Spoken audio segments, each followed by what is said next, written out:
우리가 그 전도서 기자가 말했듯이 범사에 때가 있습니다.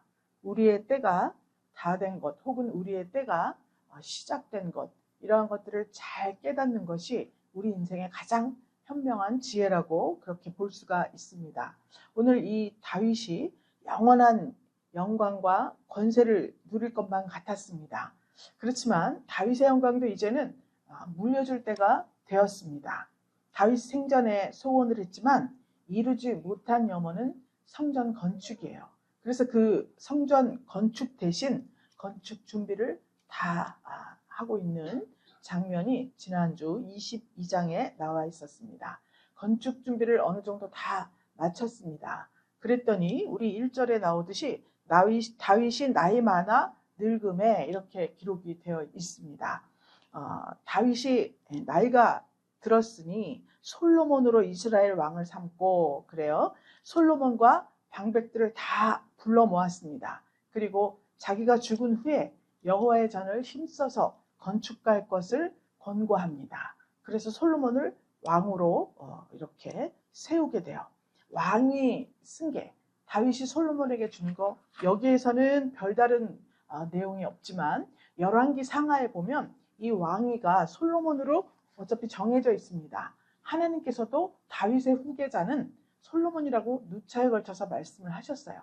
그럼에도 불구하고 다윗의 아들들이 서로 자기가 직접 즉위식을 하는 아들이 있는가 하면 반역을 하는 그러한 아들들도 있었어요.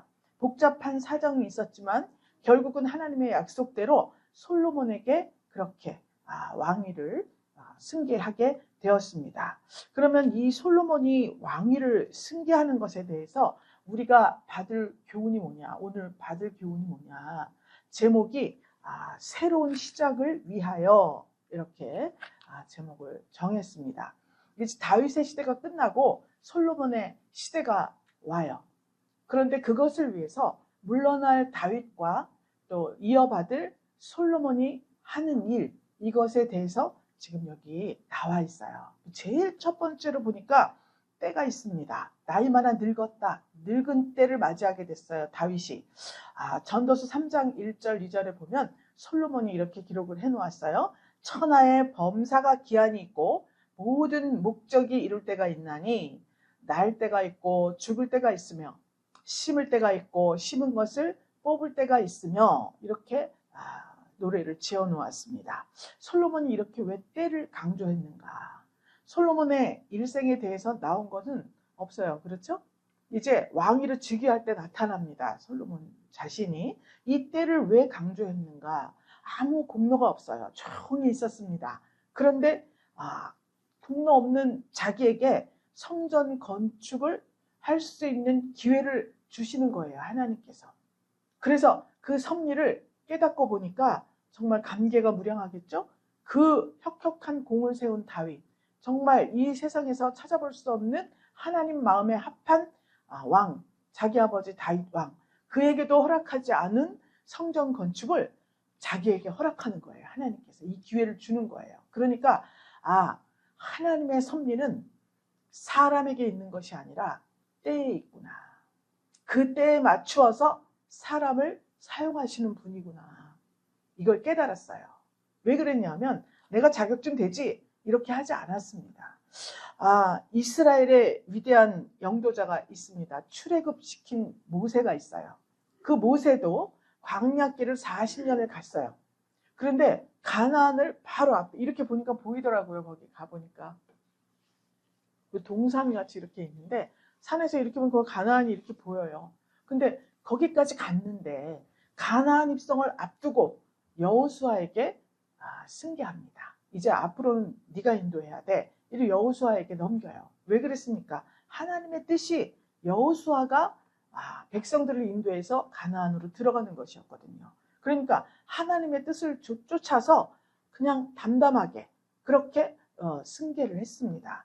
하나님의 의도가 중요한 거예요. 우리도 그렇습니다. 하나님의 의도가 중요해요. 내가 중요한 게 아니에요. 이스라엘 백성들이 터가 될 하나님께서 약속하신 젖과 꿀이 흐르는 땅, 그곳에 들어가는 것이 하나님의 목적입니다. 모세가 데리고 들어가는 것이 목적이 아니에요. 그래서 모세 자신에게 있는 것이 아니라 하나님의 약속을 이루는 것에 있다. 이것을 이 모세도 깨달았다는 거예요. 칼도 마찬가지고. 그래서 바로 그 가나안에 들어갈 때 이제 여호수아의 지휘를 받고 그렇게 요단강을 건너서 들어가게 됩니다. 또 이스라엘의 위대한 선지자가 있어요. 엘리야 선지자. 엘리야가 어떤 사람입니까? 바알 선지자 450명, 아세르 선지자 400명 다 모아서 갈멜산에서 대결을 벌입니다. 너희 신이 진짜냐, 우리 신이 진짜냐. 그래서 거기에 제단을 쌓고 불이 떨어져서 이 재물을 태우는 그 신이 진짜다. 이렇게 해서 대결을 벌입니다. 그런데 먼저 너희 신을 불러라. 그래서 바알 선지자들과 아세라 선지자들과 거기서 막 춤을 추고 자기들 방식대로 자기 신을 부르는 행위를 계속했습니다. 그런데 아무 응답이 없는 거예요. 그러니까 자기 몸을 막 해치고 상하고 막 이렇게 하면서 거기서 야단 법석을 쳐도 해가 뉘어질 때가 되어도 불이 떨어지질 않아요. 엘리야 선지자는 거기다가 그 재물에 불이 붙으려면 이 마른 장작이어야 되잖아요. 물까지 붓습니다. 그리고 뺑뺑 돌아 거기 도랑에다 물까지 붓고 기도를 했어요. 그랬더니 하늘에서 불이 내려와가지고 제단을 다 태웠습니다. 이렇게 정말 어마어마한 능력을 가진 선지자였어요. 그런데 그 사건이 끝나고 나서 그때부터 쫓기는 인생이 됩니다. 그래서 아합 왕의 그 바알 선지자와 아세라 선지자는 이세벨의 지위를 받고 있었습니다. 그래서 그 아합 왕의 부인인 이세벨이 내가 지휘하는 이 선지자들을 다 죽였다고? 그래. 바알 선지자 450명을 전부 죽였거든요. 칼로 다 쳐서 죽였습니다. 칼이 부러져 있었다 그랬죠? 가보니까 엘리야 동상에 칼이 반이 부러져 있어요. 너무 이 사람 450명을 죽였으니까. 그런데 그 이세벨에게 쫓기기 시작했습니다. 내 눈에 띄기만 하면 엘리야 가만 안 놔두겠다. 그래서 도망가는 신세가 되었습니다. 그가 광야에서 로뎀나무 밑에 누워서 하나님께 간구합니다. 차라리 나를 좀 죽여주세요. 내가 왜 이렇게 힘들게 살아야 됩니까? 하나님. 쫓겨다니는 생활은 굉장히 힘든 생활이에요. 그런데 하나님께서 그때 나타나셨어요. 그래서 거기서 호렙산에 가서 그러면 호렙산으로 가라. 그러면 거기 내가 있다. 이렇게 말씀을 하십니다. 그래서 40일을 주야로 걸어서 호렙산에 가요. 그 호렙산에 갔는데 거기에서 막 바람이 불고 지진이 나고 막 이렇게 하는데 거기에 하나님은 계시지 않았다. 그래요. 하나님의 역사잖아요. 바람이 불고 지진이 나고 이거 다 하나님이 운행하시는 일인데 하나님을 못 만난 거예요. 그런데 불이 났다 그랬어요. 불이 그냥 확 떨어졌는데 그 불 후에 그 다음에 세미한 음성을 들었다. 그때서야 하나님의 음성을 들은 거예요. 그러니까 엘리야가 자신만만하게 바알 선지자를 죽이고 승리한 그 장면에 하나님이 어떠한 소명을 주는 것이 아니라 세미한 음성을 들을 수 있을 때 바람 불고 지진 나고 이거 뭐예요? 불러불러 하고 막 은사가 충만하고 막 이렇게 해갖고 떠들썩한 그런 사역을 할 때가 아니라 불러 싹 태워야 돼요. 나의 모든 옛 자아를 태워버려야 돼요. 그때 하나님의 음성이 들렸습니다. 그래서 엘리야는 두 말도 안 했어요. 그냥 뚜벅뚜벅 가고 찾아가 엘리사에게 기름을 부어서 자기 후계자를 삼습니다. 엘리야가 쫓겨다닐 때 하나님께 얘기했습니다. 하나님, 제가 하나님을 향해서 열심히 특심입니다. 얼마나 제가 열심히 했는지 아십니까? 사역을 목숨을 걸고 제가 했어요. 그랬더니 하나님께서 말씀하셨죠? 너 같은 사람 7,000명 저기 숨겨놨다 내가. 자기가 제일인 줄 알았어요. 그런 마음으로는 후계 물려줄 생각이 없습니다. 그렇기 때문에 이스라엘의 위대한 선지자도 하나님께서 이렇게 다루시고 우리는 잠깐 한 2, 3장 정도의 성경 분량이지만 얼만큼 다루셨는지 몰라요. 그래서 지진 나고 불 나고 불러 태워맞고 그때서야 아무 사심 없이 후계자를 선정할 수가 있게 되었습니다. 하나님 안에서 중대한 사역은 위대한 한 인물이 역사에서 사라지면서 중단되거나 끝나지 않습니다. 하나님은 이 본문의 다윗왕과 같이 후계자를 통해서 그대로 이루어 주시는 거예요. 할렐루야. 우리가 아름답고 그런 마땅하고 이런 하나님의 역사에 순응하기 위해서는 그래서 하나님의 뜻을 알아야 되는 거예요. 그런데 내가 순순히 후계자에게 나의 모든 것들을 하나님께 받은 소명을 승계하는 것은 힘든 일이라는 것을 지금 말하고 있습니다. 다윗이 권력에 대한 미련과 욕심을 버렸기 때문에 가능한 일이에요.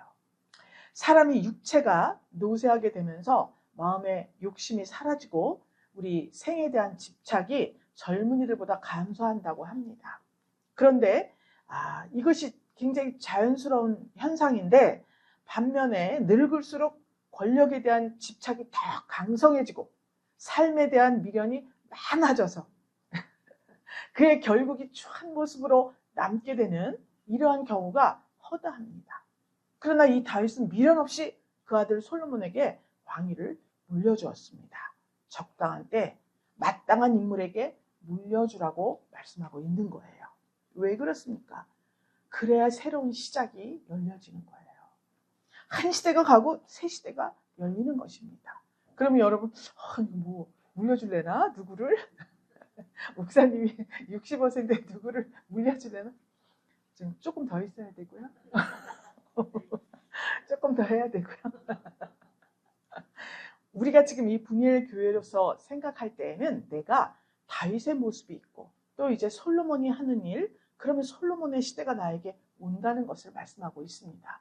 분이엘 교회에는 이제 다윗의 시대가 가고 싸우고 투쟁하고 전쟁하고 빼앗고 모으고 건축 준비하고 이런 시대가 지나가고 솔로몬의 시대와 같이 이제 솔로몬의 특징이 뭐예요? 원방에서 아들, 딸들이 안겨오고 열방의 재물이 몰려들어오고 그래서 국제적인 그러한 인물입니다. 솔로몬이. 다윗 때에도 물론 그랬지만 전쟁이 수반되었어요. 그런데 솔로몬은 왕위에 오르면서부터 평안이에요. 예루살렘의 이스라엘의 평강과 안정이 지속되는 기간입니다. 그래서 이제 우리가 죄악과 싸우고 나 자신과 싸우고 자기 십자가를 지느라고 너무 고생을 했습니다. 이제는 솔로몬과 같이 평안과 안정을 누리는 그러한 솔로몬의 시대를 구가하게 될 것이다. 그런데 자꾸 예전에 이랬는데 그때 그랬는데 자꾸 다윗의 시대와 같은 우리의 지난 시대를 돌아보지 말라는 거예요. 이것을 말씀하고 있습니다. 자, 한 시대가 가고 새 시대가 열렸다 그랬죠? 예수님께서 마태복음 9장에서 말씀하셨습니다. 금식에 대한 논쟁이 있었어요. 예수님 제자들이 금식 때가 되었는데 주기적으로 금식을 해요. 바리새인들하고는. 그런데 세례요한의 제자들도 바리새인들도 금식을 하고 있었어요. 그런데 예수님 제자들은 금식을 안 해요. 지금 금식 때인데 이들이 금식을 안 해? 그래서 요한의 제자들이 예수님께 나왔습니다. 예수님, 아니 우리도 금식을 하고 저 바리새인들도 다 금식을 하는데 왜 예수님하고 예수님 제자들은 금식을 안 합니까? 이렇게 물어보았어요. 그랬더니 예수님께서 말씀하실 거예요. 신랑이 있을 동안에 슬퍼하지 않는다. 이제 조금 있으면 신랑을 빼앗길 날이 있는데 그때 슬퍼하고 그때 금식하고 그렇게 해라. 새 포도주는 새 부대에 담아야 돼. 이렇게 말씀하고 있습니다. 그러니까 새로운 시대, 복음 시대, 예수님의 시대가 열렸어요. 그런데 자꾸 율법적인 사고를 생각하면서 복음을 핍박하고 복음을 부끄러워하고 복음에 수치를 주려고 하고 있습니다. 그래서 예수님께서 새 포도주는 새 부대에 담아야 된다. 이렇게 말씀하시는 장면이 나오고 있습니다. 아무리 한 시대 훌륭한 업적을 이루었다 해도 새 시대가 펼쳐지려면 구시대의 인물은 사라져야 돼요. 그러니까 우리 개인에게 속한 것은 시대적으로 어떠한 권력을 가지고 있다. 이렇게 보기보다는 내 생각이 구시대적인 사고와 발상, 그것으로 지금 혹시라도 권력이나 명예나 재물이나 얻었다면 이제는 사고방식을 바꾸라는 거예요. 새 시대가 열렸다는 거예요. 그래서 그 당시 사회에 큰 영향을 끼친 세례요한도 새로운 메시아 예수님 시대를 앞당기기 위해서 고백을 합니다. 그는 흥하여야 하겠고 나는 쇠하여야 하리라. 이렇게 고백을 해요. 그러니까 예수님이 나타나셨습니다. 그 세례요한이 엄청나게 인기를 끌었어요. 갑자기 나타났습니다. 회개하라! 천국이 가까웠다! 막 외치고 다닌 거예요. 그리고 요단강에 서서 사람들 다 세례를 주는 거예요. 그러니까 사람들이 막 구름대 같이 몰려왔습니다. 세례를 막 주니까 저는 정말 하나님의 아들인가 메시아인가 뭐 야단들이 났습니다. 그런데 그때 예수님이 세례 받으러 오신 거예요. 저기서 오시는데 예수님을 알아본 거예요. 세례 요한이. 그래서 내가 좀 나도 좀 세례를 주세요. 나는 세례 못 줍니다. 예수님이 정말 메시아신데 내가 어떻게 예수님께 세례를 주겠습니까? 아니다. 난 꼭 세례를 받아야 된다. 왜? 우리 육신을 가진 사람의 대표로 오셨어요. 그렇기 때문에 예수님이 세례를 안 받으면 우리도 세례 받을 필요 없다고 주장할 학자들이 많아요. 그렇기 때문에 예수님도 아닙니다. 나도 세례를 받아야 된다. 그래서 거기에서 세례를 받으시는데 그 목적이 나타났죠. 세례를 받으시고 물에 들어갔다가 물에서 나오실 때 하늘이 열리고 음성이 들렸다 그랬죠. 성령이 비둘기같이 임하시면서 이는 내 사랑하는 아들이요 내 기뻐하는 자다. 이렇게 음성이 들렸다 그랬습니다. 하나님의 성령이 모든 사람이 예수님이 메시아라는 것을 하나님의 아들이시라는 것을 그 자리에서 보게 되었어요. 듣게 되었습니다. 선포하신 거예요. 하나님이. 그래서 우리가 세례를 받는 것은 물속에 들어가는 것은 죽는 것을 의미하죠. 또 물속에서 나오는 것은 부활을 상징합니다. 그러니까 이제 예수님이 오셔서 죽으실 텐데 부활하셔서 그분이 하나님의 기뻐하시는 뜻을 이룰 것이다. 이것의 상징이에요. 그래서 세례를 받았습니다. 나는 그분의 신들매를 받기도 만지기도 부족한 사람이다. 세례 요한이 이렇게 말을 합니다. 그러니까 이 세례 요한이 예수님의 시대가 더 왕성하여지기 위해서는 구시대가 가야 돼요. 구약의 인물이 가야 됩니다. 그래서 세례 요한은 우여곡절 끝에 헤롯 왕이 목을 베어서 죽이게 됩니다. 그래서 깨끗하게 죽은 후에 예수님의 사역이 되는 거예요. 어정쩡하게 구시대의 인물이 같이 있어요. 만약에 분일교회에 새로운 후계자가 있어서 담임 목사님이 오셨는데 제가 계속 여기 버티고 있어요. 그럼 저 좀 내쫓아주세요. 이거 안 되는 일입니다. 새 시대가 열렸으면 구시대의 인물은 사라지는 거예요. 사라지는 거. 그래서 그렇게 곳곳에 이렇게 후계자에게 승계를 하고 정말 이름 없이 빛도 없이 사라져가는 그런 역사가 있는 것입니다. 우리가 기도회 때 에녹 이야기를 했습니다. 에녹이 300년을 하나님과 동행해서 살았다 그랬어요. 65세에 365년을 살았습니다. 그런데 300년을 하나님과 동행했다 그랬어요. 그러면 65살까지는 덜 동행한 거죠? 65세가 되면서 하나님과 동행을 한 거예요. 왜 그랬을까요? 그의 아들이 무드셀라예요. 에녹이 아들을 낳았는데 무드셀라라고 이름을 지었습니다. 근데 그 이름의 뜻이 뭐냐면 뭐죠? 이 아들이 죽으면 이 세상에 심판이 온다. 이런 뜻이에요. 그러니까 이 에녹은 거기에 창세기에 적혀있는 내용에 에녹이 뭐 했다는 말이 없어요. 그냥 무드셀라를 낳았다 이렇게 나왔거든요. 그리고 하나님과 동행했다. 그러면 이 아들이 죽으면 이 세상에 심판이 오니까 에녹은 어떻게 했을까요? 잘 키워야겠죠, 아들을. 그죠? 심판받지 않을 인물로 잘 키워야겠죠? 그래서 무드셀라가 굉장히 오래 살았습니다. 969세인가? 그 정도 살았습니다. 그러니까 아주 장수했어요. 그런데 에녹은 그렇게 가정을 잘 다스리고 하나님 마음에 기뻐하시고 하나님과 동행하면서 하나님의 뜻에 어긋난 일은 요만큼도 하지 않은 거예요. 그런데 거기 보면 그냥 죽음을 보지 않고 어느 날 에녹이 없어졌어요. 그래서 우리가 제목을 붙였습니다. 에녹의 실종 사건. 에녹이 실종됐어요. 이 세상에서는 에녹이 실종됐어요. 그런데 하나님 나라에서는 하나님이 데려가셨다. 이렇게 기록이 되어 있습니다. 성경에는. 그래서 제가 이 오늘의 본문과 무관하지 않습니다. 구시대의 인물은 마치 에녹이 실종된 것 같이 하나님 안에서 조용히 사는 거예요. 그래서 이 교회에서 구시대, 새로운 시대의 새 인물이 오면 구시대의 그분은 마치 이 세상에서 실종된 것과 같이 모든 것을 승계하고 조용히 초야에 묻히는 겁니다. 이게 하나님의 뜻이에요. 사울은 어떻습니까? 하나님께서 너는 이제 운이 다 했다. 너는 이제 나하고 끝이다. 이렇게 말씀을 하셨는데 다윗에게 기름을 부었잖아요. 그런데 다윗을 죽이려고 쫓아가다가 굉장히 말년이 아름답지 못하게 마무리가 된 것입니다. 오늘 이 다윗이 굉장히 아름다운 모습으로 솔로몬에게 이양한 장면이 나와요. 지금까지의 방법이나 습관을 고집하지 않았습니다.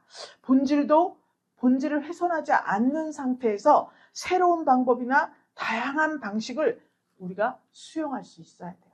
그런 포용력 있는 사람이 되어야 한다는 거예요. 그래서 성도분들도 내 생각엔 이래. 나는 여태까지 이런 방식으로 살아왔어. 또 뭐가 어때? 그 전에 이렇게 했어. 이런 사고가 가슴에 있습니다. 새로운 방식이나 새로운 제안이 오면 그거는 안 돼. 난 여태 이렇게 살아왔어. 이것이 구시대적 발상이에요. 다윗이 솔로몬에게 이양할 수 없는 그러한 상황이 바로 그런 생각입니다. 여러분. 그래서 이렇게 다윗과 같이 우리의 구시대를 청산하고 새로 주시는 새로운 시대, 새로 열어주시는 새로운 시대를 감사함으로 넓은 마음으로 받아들일 수 있을 때 정말 훌륭한 왕이고 하나님 마음에 합한 왕으로서의 마지막을 그렇게 장식할 수가 있다는 것입니다. 또 솔로몬은 어떻습니까? 역시 솔로몬은 왕위를 욕심내지 않았어요. 때를 기다렸습니다. 그래서 그 솔로몬의 중심이 어떠한가? 열왕기상 3장 7절에 보면 하나님께서 다윗을 통해서 왕을 세우셨어요. 그랬더니 저 기브온 산당에 가서 1000번제를 드립니다. 솔로몬이. 중심이 여기 나와 있어요. 1000번제를 드렸는데 그러고 돌아와서 밤에 잠을 잤습니다. 그런데 하나님께서 꿈중에 나타나셨어요. 무엇을 해주랴?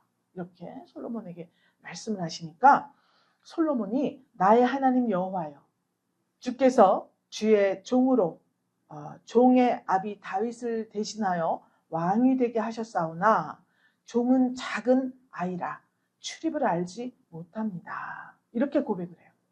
그래서 이 많은 숫자의 이스라엘 백성을 다스릴 만한 지혜가 없습니다. 그러니 종이 하나님께 원하는 것은 지혜로운 마음을 주십시오. 이렇게 하나님 앞에 구해요. 구할 것이 얼마나 많겠어요. 그러니까 그거는 물론이고 정말 이 세상에서 더 이상 따를 수 없는 부귀 영화 이런 것들을 다 하나님께서 더불어 주신 거예요. 집념이나 어떤 욕심이 없습니다. 그냥 하나님 앞에서 자기가 작은 아이라고 그렇게 고백을 하면서 하나님의 지혜로움, 하나님의 성령의 감동이에요. 성령 충만이에요. 그것이 없으면 제가 이 왕위를 정말 어떻게 슬기롭게 하나님 맡겨주신 이 나라를 다스릴 수가 없습니다. 이렇게 고백한 거예요. 약할 때 강함 주시고 나의 모든 약함을 정말 강함으로 바꿔주시는 하나님을 의지합니다. 이렇게 하나님 앞에 구한 거예요. 이렇게 산당에서 제사 드리기 전에 솔로몬이 왕위를 넘겨주기 전에 아도니아가 있었습니다. 다윗의 아들 중에. 아도니아는 정말 흠잡을 데 없이 아름답게 생겼다 그랬어요. 어렸을 때부터 너 왜 그래 이 소리 한 번도 안 하고 길렀대요.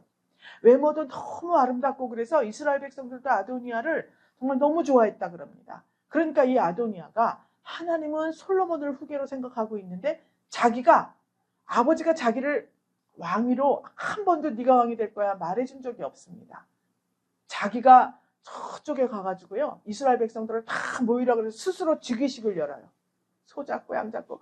근데 또 이스라엘 백성들이 많이 모였습니다. 그래 거기서 쿵짝쿵짝 소리 들리고 또 제사를 지내야 되니까 짐승들을 많이 끌고 왔을 거 아니에요. 그러니까 이게 무슨 소리냐. 저짝에서 아도니아가 그렇게 지가 즉위식을 하고 있습니다. 뭐라? 당장 해갖고 아도니아가 도망가죠. 마침내 나중에는 이제 죽임을 당합니다. 그렇게 홀로 스스로 그렇게 설쳤어요. 압살롬은 또 어떻습니까? 형제를 살해하고 그것도 모자라서 아버지를 반역합니다. 왜? 왕이 되고 싶으니까 그렇죠. 왕에게 반역하는 건 내가 스스로 왕이 되고 싶어서 그런 겁니다. 그러니까 이렇게 형제들이 날뛰는 동안에도 솔로몬은 나타나지 않았어요. 야 난데 왜 그래 이런 소리 하나도 없어요. 아무 소리가 없어요. 가만히 있었습니다. 그때 무엇을 하겠는가? 제가 생각을 해보니까 하나님 앞에 기도하면서 하나님의 섭리를 깨달을 수 있는, 지금으로 말하면 말씀을 묵상하고 있었던 거예요. 그리고 그 말씀을 실천하고 있었던 거예요. 그러니까 그 차례가 가만히 있으니까 솔로몬에게 왔을 때 저는 정말 이 나라를 다스릴 만한 그런 재량이 없습니다. 하나님. 이렇게 겸손하게 하나님 앞에 기도할 수 있었던 것입니다. 할렐루야. 자리에 대한 욕심을 버려야 됩니다. 최선을 다하고 자기 직임을 감당할 때 진정한 자격이 어디 있느냐 판단하시는 하나님께서 더욱 아름답고 새로운 미래, 새로운 이름, 새로운 시대를 열어주시는 것입니다.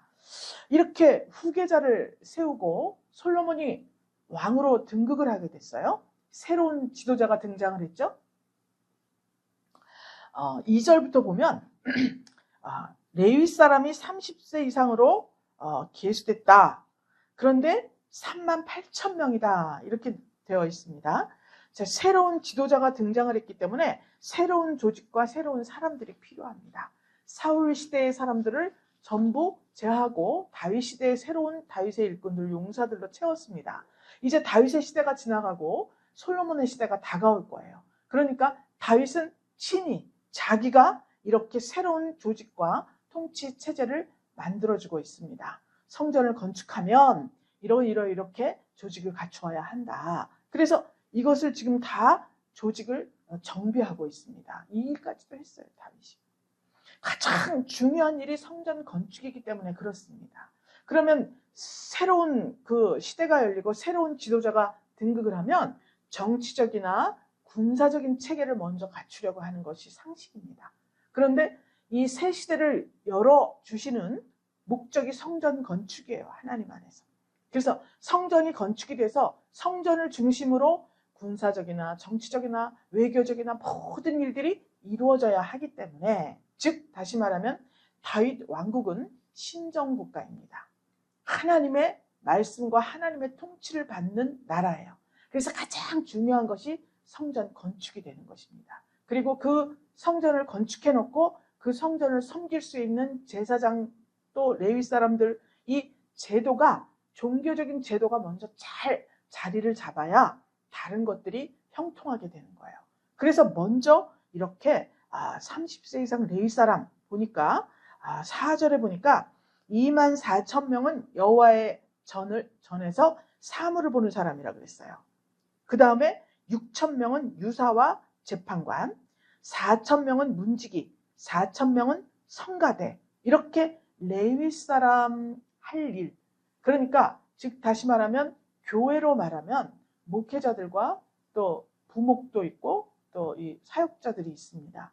이들이 하나님 앞에서 체계가 잘 잡혀 있어야 교회가 무난하게 형통하게 돌아가는 겁니다. 그래서 교회는 이 세상적인 어떤 제도나 조직도 있겠지만 강단을 중심으로 사역자들이 딱 자리를 먼저 잡아서 그들이 전혀 기도에 힘쓰고 말씀을 열심히 묵상하고 공부하고 하나님의 뜻을 알기 위해서 기도 가운데 하나님과 더욱 친밀해지고 이렇게 중심을 잡고 있을 때 이 회중들이 정말 형통한 삶을 살 수가 있는 것입니다. 그래서 레위 사람의 직제를 가장 먼저 이렇게 개편을 하고 있습니다. 사랑하는 분이엘 성도 여러분, 가장 우리에게 아름다운 인생이 무엇이겠습니까?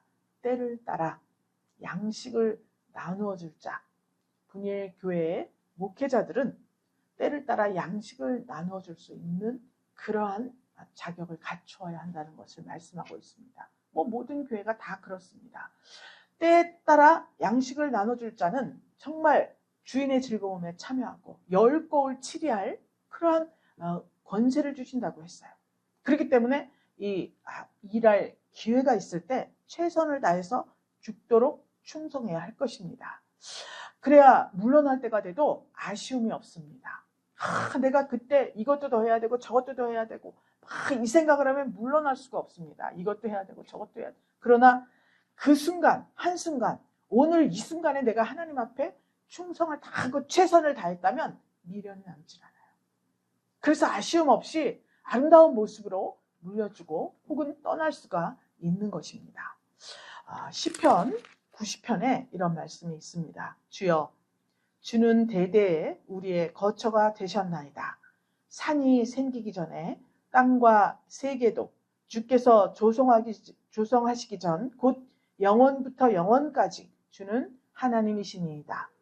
주께서 사람을 티끌로 돌아가게 하시고 말씀하시기를 너희 인생들은 돌아가라 하셨사오니 주의 목전에는 천년이 지나간 어제 같으며 밤의 한 경점 같은 뿐임이니이다. 이렇게 고백하고 12절에 가서는 우리에게 우리 날 계수함을 가르치사 지혜의 마음을 얻게 하소서, 이렇게 기도하고 있습니다.